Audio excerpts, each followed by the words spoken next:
మనం ఇప్పుడు శివానంద లహరి నుంచి 9వ శ్లోకాన్ని శ్రీ ఆది శంకర్ల వారి రచించిన ఈ శ్లోకాన్ని పారాయణ చేసుకుందాం. గభీరే కాసారే విశతి విజనే ఘోర విపినే విశాలే శైలే చ భ్రమతి కుసుమార్ధం జడమతి సమర్ప్యైకం చేతః సరసిజముమానాద భవతే సుఖేనావస్థాతుం జనైః న జానాతి కిమహో అంటూ ఈ శ్లోకంలో ఇలా చెప్తున్నారు. ఆహా, మానవులెంత వెర్రివారు!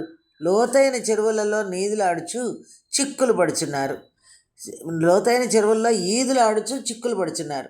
తమ తమ మనస్సు అనే పద్మాన్ని పరమేశ్వరుని పాదారవిందముల యందు సమర్పించిన ఎడల ఎంత సుఖకరముగా ఉండును. ఓ ఉమాపతి, మందబుద్ధి కలవాడు నిన్ను పూజించు పువ్వుల కోసం లోతైన కొలలలోనూ నిర్జనమైన భయంకర అరణ్యములలోనూ మరియు విశాలమైన కొండలపైన తిరుగుచున్నాడు. తన మనస్సనే పద్మమును ఒక్కటిని నీకు సమర్పించి సుఖముగా ఉండుటకై తెలుసుకొనలేకపోతున్నాడు. ఏమి ఆశ్చర్యము!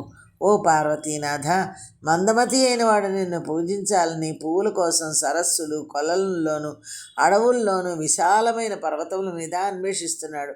తన మనస్సు అనే సుందర పద్మం ఒకటి ఉందని, దానిని నీకు సమర్పించి ఆనందాన్ని కూడా పొందవచ్చని తెలుసుకోలేకపోవటం ఎంతో ఆశ్చర్యకరం